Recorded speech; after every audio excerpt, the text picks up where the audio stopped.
सहारा जंगल में सारे पंछी बहुत डरे हुए हैं क्योंकि जंगल में बहुत बड़ा तूफान आने वाला है। सारे पंछी परेशान होकर खड़े हुए थे। उन्हें डर था कि अगर बड़ी बारिश होगी तो सब पंछी के घोंसले तबाह हो जाएंगे। दोस्तों, हम सब पर बहुत बड़ी एक विपदा आन पड़ी है। हमारे मौसम के जानकार पक्षियों ने यह सूचना दी है कि 2 से 3 दिन में बारिश के साथ साथ बहुत बड़ा तूफान आने वाला है। आप सबको जल्द से जल्द घोंसले पक्के करने होंगे। सब पंछी डर के मारे एक दूसरे की तरफ देख रहे थे। उसमें से एक पंछी ने कहा, राजा जी, हम 2 दिन में कैसे घोंसला बनाएंगे? लकड़ियाँ जमा करने में ही हमें 7 से 8 दिन लग जाएंगे। तुम चिंता मत करो, हमने इसकी व्यवस्था पहले से ही कर ली है। हमारे राज्य के भंडार में कुछ लकड़ियाँ जमा है। आपातकालीन समय के लिए इसे रखा था। अब इसका इस्तेमाल करने का समय आ गया है। हमारे सहारा राज्य के सिपाही आपके घोंसले के नीचे कुछ लकड़ियाँ डाल देंगे। आपको सिर्फ अपने घोंसले पक्के करने हैं। चलो, अब घोंसलों की तैयारी में लग जाओ। सारे पंछी अपने अपने घोंसले की तरफ निकल पड़े। अब मैं क्या करूं? मेरा तो इस दुनिया में कोई नहीं है और अब मुझसे ये सब काम भी नहीं होते। तुम चिंता मत करो मीनू मौसी, मैं हूँ ना आपके साथ। हम दोनों मिलकर अपना घोंसला बनाएंगे ताकि दोनों का समय बच जाए। नहीं नहीं, मुझे किसी का एहसान नहीं चाहिए। अगर कहीं तुमने बारिश के समय घोंसले से बाहर निकाल दिया तो मेरा क्या होगा फिर? मैं कहाँ पर जाऊंगी? ऐसी बात नहीं है मीनू मौसी, मैं तो हम दोनों के भले के लिए कह रही थी ताकि दोनों का समय बच जाए। रहने दो, मैं देख लूंगी। ठीक है, जैसे आपकी मर्जी। सब सिपाही पंछी की राह देख रहे थे। सबको घोंसला जो बनाना था। थोड़ी देर बाद सिपाही पंछी लकड़ियाँ लेकर आ गए। उन्होंने हर एक पेड़ के नीचे लकड़ियाँ डाल दी। मीनू मौसी और लाडो लकड़ियों के पास आ जाती है। उन दोनों से पहले कालू कौवा और भूरा कौवा वहाँ पर पहुँच चुके थे। आ गए दोनों। काम के समय पर तो गायब रहोगे और जब प्रसाद बट रहा हो तो दोनों पहले से हाजिर रहते हैं। मतलब ही कहीं के। अरे मीनू मौसी, इन लकड़ियों पर सिर्फ तुम्हारा नाम नहीं लिखा है, इन पर हमारा भी अधिकार है। हाँ हाँ, मुझे मत सिखाओ क्या अधिकार है और क्या नहीं। मैं तुम जैसों को बहुत अच्छी तरह से जानती हूँ। ये सिर्फ 3 घोंसले बनाने जितनी ही लकड़ियाँ है और इनमें से मैं मेरा हिस्सा नहीं देने वाली। तुम तीनों में से किसी एक को दूसरी लकड़ियों का इंतजाम करना पड़ेगा। मीनू मौसी, ये समय झगड़ा करने का नहीं है। ऐसी स्थिति में हमें समझौते से काम लेना पड़ेगा।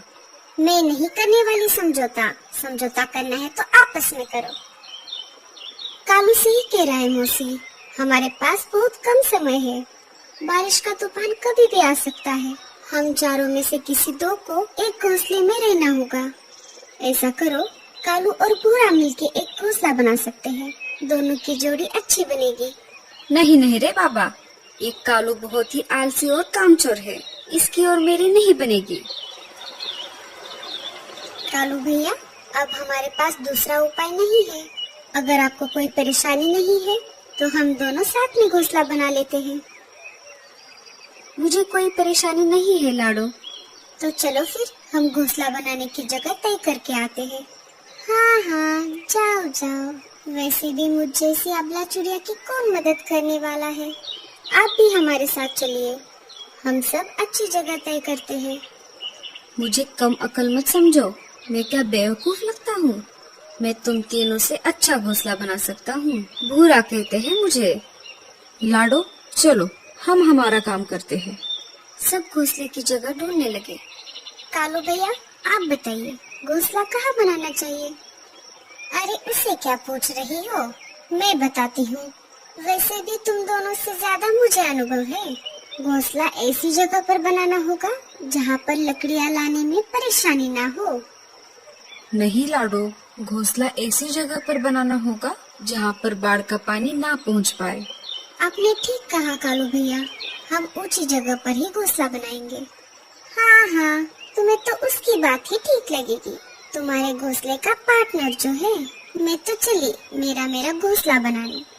ऐसा कहकर मीनू मौसी लकड़ियाँ लाने के लिए निकल पड़ती है। लाडो, तुम घोंसला बनाने में माहिर हो, तुम घोंसला बनाओ, मैं तुम्हें लकड़ियाँ ला कर दूंगा। हाँ कालू भैया, इससे हमारा काम भी आसान होगा। अब क्या था, सब तो तय हो चुका था। कालू लकड़ियाँ उठा कर लाता और लाडो घोंसला बनाने लगती। इधर भूरा कौवा वजन में हल्की लकड़ियाँ उठाकर अपनी डाली पर रख रहा था। मैं चुपके से जाकर कुछ लकड़ियाँ उठाकर लेकर आती हूँ।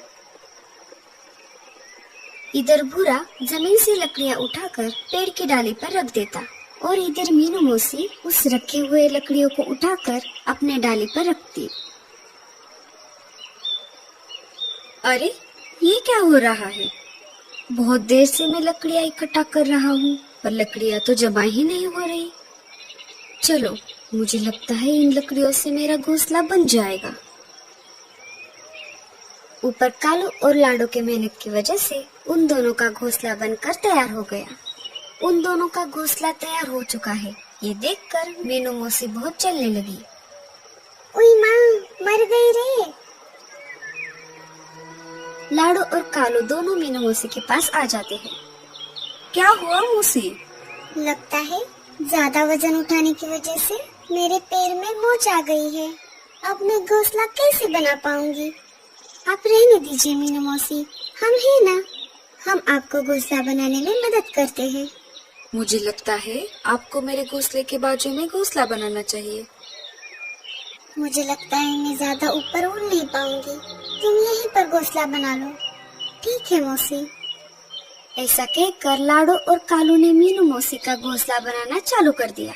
मीनू मौसी मस्त आराम कर रही थी और दोनों घोंसला बनाने में लग गए। थोड़ी ही देर में घोंसला बनकर तैयार हो गया। लो मौसी, घोंसला बनकर तैयार है।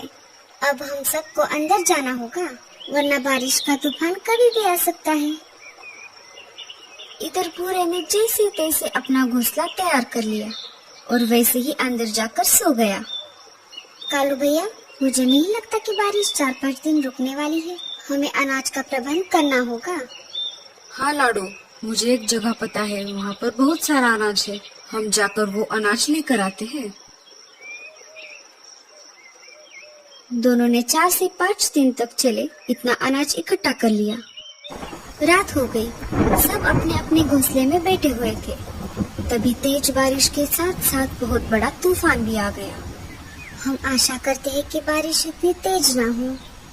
पूरी रात जैसे तैसे निकल गई। सुबह हो गई। भूरा कौवा मजे में सो रहा था। तभी उसके पैरों में कुछ महसूस होने लगा। अरे, ये क्या हो रहा है? मेरे पैर इतने ठंडे क्यों हो गए हैं? भूरा नीचे नजर घुमाता है तो बारिश का पानी पूरे घोंसले में फैल चुका था। भूरा उस डाली से उड़कर ऊपर वाली डाली पर जाकर बैठता है। मुझे लगता है पानी इससे ऊपर नहीं आएगा।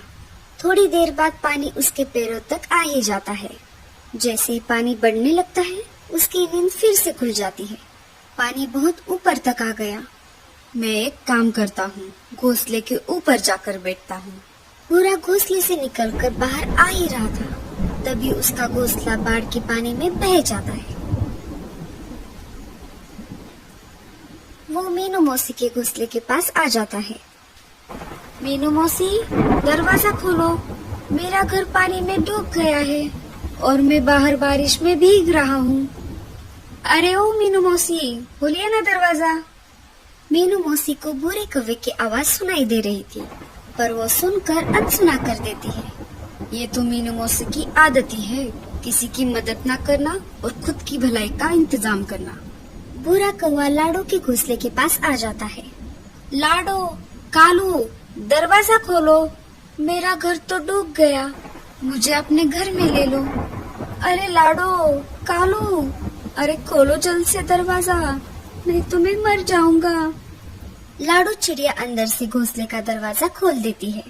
दोनों उसे देखकर चौंक जाते हैं। हमने तुम्हें पहले ही बताया था, बारिश बहुत तेज होने वाली है। अब चलो जल्दी से अंदर आ जाओ। तीनों खिड़की से बाहर का नजारा देख रहे थे। तभी अचानक मीनू मौसी के चिल्लाने की आवाज आ जाती है। अरे मुझे बचाओ कोई! अरे लाडो, कालू, कहाँ गए सब के सब? अरे कालू भैया, लगता है मीनू मौसी किसी मुसीबत में है, हमें उन्हें बचाना होगा। उसके साथ ऐसा ही होना चाहिए। ऐसी बात नहीं है, वो हमारी दोस्त है और हमें किसी मुसीबत में फंसे हुए पंछी की मदद करनी चाहिए, चाहे वो हमारा दुश्मन ही क्यों ना हो। अगर तुम्हें मदद करनी है तो तुम दोनों ही चले जाओ, मैं नहीं आने वाला। कालू और लाडो घोंसले से बाहर चले जाते हैं। दोनों ने बाहर आकर देखा तो मीनू मौसी पानी में बह रही थी। तभी कालू पेड़ की डाली की सहायता से मीनू मौसी को पानी से बाहर निकालता है। चलो हम घोंसले के अंदर चलते हैं। जैसे ही तीनों घोंसले में जाने वाले थे, लाडो का घोंसला भूरे कौवे के साथ ही पानी में डूब जाता है। भूरा कौवा पानी में डूबने लगता है। कालू भैया, ये क्या हो गया? हमें भूरे कौवे को भी बचाना होगा। नहीं नहीं, मैं उसे नहीं बचाऊंगा। तुमने देखा नहीं वो कैसे मीनू मौसी को बचाने के लिए इनकार कर रहा था। कालू भैया, अभी तो आप कह रहे थे मुसीबत में फंसे पंछी की मदद करनी चाहिए, चाहे वो हमारा दुश्मन ही क्यों ना हो। ठीक है बाबा, बचाता हूँ। अरे मर गया रे, बचाओ। अरे देख क्या रहे हो सबके सब, कोई तो बचाओ मुझे। अगर मैं तुम्हारे साथ आ जाता तो ये मुसीबत नहीं आती। कालू उसे पानी से बाहर निकालता है और उसे ऊपर से डाली पर छोड़ देता है। तभी राजा जी वहाँ पर एक नाव लेकर आ गए। अरे दोस्तों, जल्द से इस नाव में आ जाओ, हमें और पंछियों को बचाना है। चारों नाव पर सवार हो गए। जैसे जैसे नाव आगे बढ़ती गई, जंगल के बचे कुचे पंछी नाव में सवार हो गए। बारिश से बचने के लिए राजा जी ने गुफा में ठहरने का फैसला ले लिया। 2 दिन बारिश तेज चलती रही, फिर धीरे धीरे बारिश कम हो गई। राजा जी ने सूखे में पानी की परेशानी से बचने के लिए नदी के ऊपर एक बांध बनाया था, लेकिन अचानक से आए इस बाढ़ की वजह से वो बांध टूट गया और सारा पानी नदी से होकर समंदर में चला गया।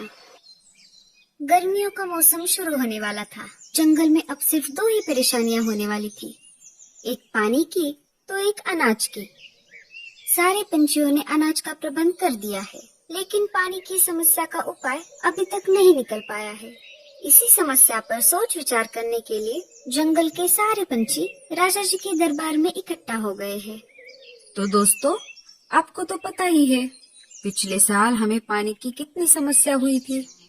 जो पंछी दूर तक उड़ सकते थे उन्होंने अपने पानी का प्रबंध तो कर लिया, लेकिन जो पंछी दूर तक नहीं जा सकते थे वो पानी पानी करके वहाँ पर ही मर गए। इस साल पानी की समस्या से बचने के लिए हमने नदी पर एक बांध बनाया था, लेकिन अचानक से आए इस बाढ़ की वजह से वो बांध भी टूट गया। अब जंगल के तालाब में थोड़ा ही पानी बचा है। तो राजा जी, अब हम क्या करें? आप सब चिंता मत करो, हमने इस पर एक उपाय निकाला है। हमने जंगल के बीचों बीच एक वाटर बैंक शुरू किया है।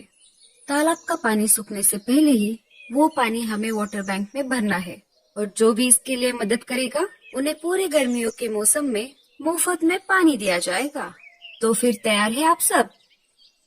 सारे पंछी राजा जी के उपाय से बहुत प्रभावित हो गए। उन्होंने अपना काम शुरू किया। जो पंछी जितना पानी ला सकता था उसने उतना पानी लाकर वाटर बैंक में जमा कर दिया। 2 से 3 दिन में सारे पंछियों ने मिलकर वाटर बैंक भर दिया। दोस्तों, अब हमें ऐसे 2 पंछियों की जरूरत है जो इस वाटर बैंक को अपनी ईमानदारी से चला सके। उनके रहने का और खाने का सारा इंतजाम राजकोष से किया जाएगा। सूखे का मौसम खत्म होने के बाद उनको पूरे साल तक चलेगा इतना अनाज इनाम के तौर पर दिया जाएगा। इनाम की बात सुनते ही भूरा कौवा और सुंदर उल्लू आगे आ जाते हैं। ये अच्छी बात है, तुम दोनों सामने आ गए। भूरा दिन में देख सकता है और सुंदर रात में देख सकता है। भूरा दिन में तो उल्लू रात में बैंक की रक्षा करेगा। अगले दिन से दोनों की ड्यूटी शुरू हो जाती है। जैसे तय हुआ था वैसे ही भूरा काम पर आ गया। भूरे का बस एक ही काम था, सारे पंछियों को बारी बारी से पानी बांटना और वाटर बैंक की रक्षा करना। भूरे जी, हमारे घर बहुत मेहमान आए हैं और रात में पार्टी भी रखी है। अगर कुछ हो सके तो क्या आप मुझे ज्यादा पानी दे सकते हो? तभी एकदम से भूरा इधर उधर देखने लगा। अरे जाने मन, जरा धीरे से बोलो, अगर किसी ने सुन लिया तो हम दोनों का भविष्य खतरे में आ जाएगा। और कौन से मेहमान आने वाले हैं? क्या तुम्हें देखने के लिए लड़के वाले आ रहे हैं? अरे नहीं नहीं, मुझे नहीं, मेरे बहन को। तो फिर ठीक है, तुम्हें जितना पानी चाहिए उतना दे दूंगा। इतना कहकर भूरा उसकी दोस्त को बहुत सारा पानी दे देता है। मीनू मौसी उन दोनों की बात चुपके से सुन रही थी। मुझे तो पहले से ही शक था तुझ पर। तू इतना बेईमान है, इसकी रक्षा कैसे करेगा? और तूने पहले दिन ये साबित भी कर दिया। और कल मोहित तू, हम उधर मर मर के पानी भर रहे थे, तब तो तू नहीं आई। कल मोही कही थी। मीनू मौसी, उसे कुछ मत कहो ना। भूरे जी, अब आप ही देख लीजिए, मैं तो चली। मुझे देखने के लिए, अरे मेरा मतलब मेरे बहन को देखने के लिए लड़के वाले जो आने वाले हैं। मीनू मौसी, मेरी बात सुनिए ना। तो कुछ मत बोल भूरे, ये बात मैं जाकर राजा जी को बताने वाली हूँ। नहीं नहीं मीनू मौसी, आप राजा जी को कुछ मत बताना। आप जैसा कहेंगे मैं वैसा ही करूँगा। ठीक है, इस बार मैं तुम्हें माफ कर देती हूँ। अब मुझे पानी दे दो। आज से तुम्हें मेरी सारी बातें माननी होगी। हाँ मीनू मौसी, ये लो पानी, और ये बात यहाँ पर ही रफा दफा कर दो। मीनू मौसी बहुत सारा पानी लेकर खुशी खुशी अपने घोंसले में आ जाती है। ओई माँ, मर गई रे। मेरे पेट में अचानक से दर्द कैसे शुरू हो गया? लगता है मेरे पेट में जो भूरे का सीक्रेट है, उसी वजह से ये दर्द हो रहा है। ये बात मुझे किसी को तो बतानी ही पड़ेगी, तभी ये दर्द शांत होगा। मीनू मौसी सीधा निकल के राजा जी के पास आ जाती है। राजा जी शाही भोज का आस्वाद ले रहे थे। अरे राजा जी, आपको क्या बताऊं? वाटर बैंक में भूरा कौवा बहुत काला बाजारी कर रहा है। वो अपनी बिरादरी में हद से ज्यादा पानी बांट रहा है। अगर ऐसे ही चलता रहा राजा जी, तो वाटर बैंक का सत्यानाश हो जाएगा। ठीक है मीनू मौसी, मैं अभी इसकी छानबीन करता हूँ। हाँ, अब मुझे लगता है मेरे पेट का दर्द कम हो गया। राजा जी और कुछ सैनिक वाटर बैंक की तरफ निकल पड़ते हैं। अरे तुम फिर से आ गई। अगर तुमने मुझे पहले ही बता दिया होता तो मैं खुद ही तुम्हारे पास पानी लेकर आ जाता। ऊपर से राजा जी और उनके सैनिक सारी बात देख रहे थे। जैसे ही भूरे ने पानी देना शुरू कर दिया, राजा जी ने भूरे को रंगे हाथ पकड़ लिया। रुक जा भूरे, हमने सब कुछ देख लिया है। तुम कैसे काला बाजारी कर रहे हो। मैं इसी वक्त तुम्हें काम से निकाल रहा हूँ। शाबाश मीनू मौसी, हमें आपकी तरह ही ईमानदार पंछियों की जरूरत है। आज से भूरे की जगह आप काम करोगी। मीनू मौसी मन ही मन में कहने लगी, अरे मैंने ये क्या कर दिया? बैठे बैठे ही ये काम मेरे गले पड़ गया। आपने ये अच्छा नहीं किया मीनू मौसी, इसका बदला तो मैं लेकर ही रहूंगा। मैं भी देखता हूँ कि कैसे आप ईमानदारी से काम करती हो। मीनू मौसी अपने काम पर लग जाती है। रात होने से पहले ही उल्लू वहाँ पर आ जाता है। मीनू मौसी सुंदर उल्लू पर भड़क जाती है। अरे ये क्या सुंदर उल्लू, तुम इतनी जल्दी कैसे आ गए? मैं अभी से तुमको बता रही हूँ, तुम जल्दी आ गए इसका मतलब ये नहीं कि मैं भी जल्दी आ जाऊंगी। अरे नहीं नहीं मीनू मौसी, ऐसी कोई बात नहीं है। आप अपने समय पे ही आ जाया करो। मेरा घर बहुत दूर है, इसलिए मैं घर से जरा जल्दी ही निकलता हूँ। अच्छा, तो फिर ठीक है। रात होने पर भूरा वहाँ पर आ जाता है। क्यों सुंदर, कैसे चल रहा है तुम्हारा काम? कुछ नहीं, सब बढ़िया चल रहा है। अरे सुंदर, मैं यहाँ पर हूँ, तुम वहाँ पर क्या देख रहे हो? अरे अरे, मैं पानी की जांच कर रहा था। मुझे कुछ तो गड़बड़ लग रही है। चलो मैं अपना अपना काम कर लेता हूँ। ऐसा कहकर भूरा वहाँ से चला जाता है। अच्छा हुआ भूरे को पता नहीं चला कि मैं रात का अंधा हूँ। सुबह होते ही मीनू मौसी की ड्यूटी शुरू हो जाती है। अरे ये क्या हो गया? सारा पानी कहाँ चला गया? मीनू मौसी के ऐसा कहते ही सारे पंछी वहाँ पर आ जाते हैं। क्या हुआ मीनू मौसी, अब ऐसे रो क्यों रही हो? अरे बेड़ा गर्क हो इस उल्लू का। अरे नाश मिटे, ये तूने क्या किया? सारे चकित होकर वाटर बैंक की तरफ देखने लगे। उन्होंने देखा तो वाटर बैंक का पानी सारा गायब हो गया था और कुछ पानी जमीन पर फैला हुआ था। अरे कल मुहे, तू रात में कहाँ गया था?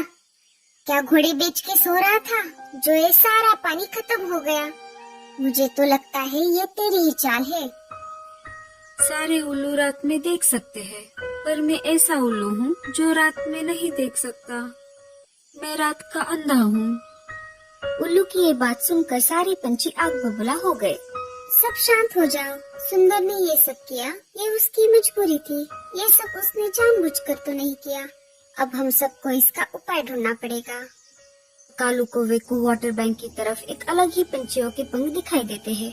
लाडो, ये देखो, ये काम हमारे बाजू वाले जंगल के पंछियों ने किया है और ये रहा इसका सबूत। हमें उनको रंगे हाथ पकड़ना होगा, इसलिए हमें एक योजना बनानी पड़ेगी। सारे पंछी आपस में बातचीत करने लगे। रोज की तरह सुंदर उल्लू को पहरेदारी के लिए बिठा दिया जाता है।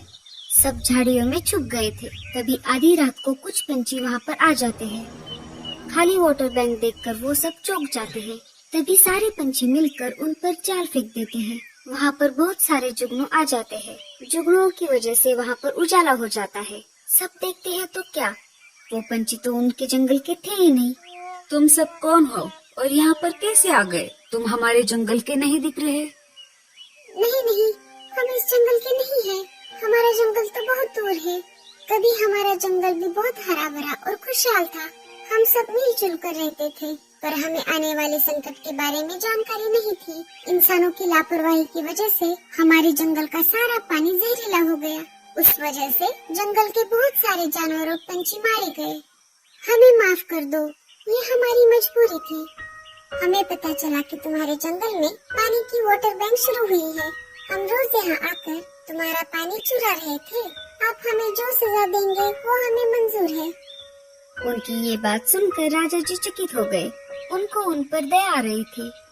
तुम सबने गलती तो की है, पर इसमें आप सबकी मजबूरी थी।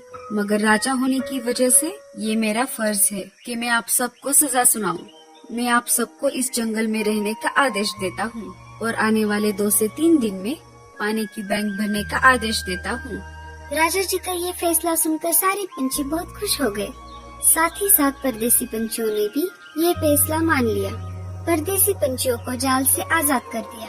आने वाले 2 से 3 दिन में सारे पंछियों ने मिलकर पानी की बैंक भर दी।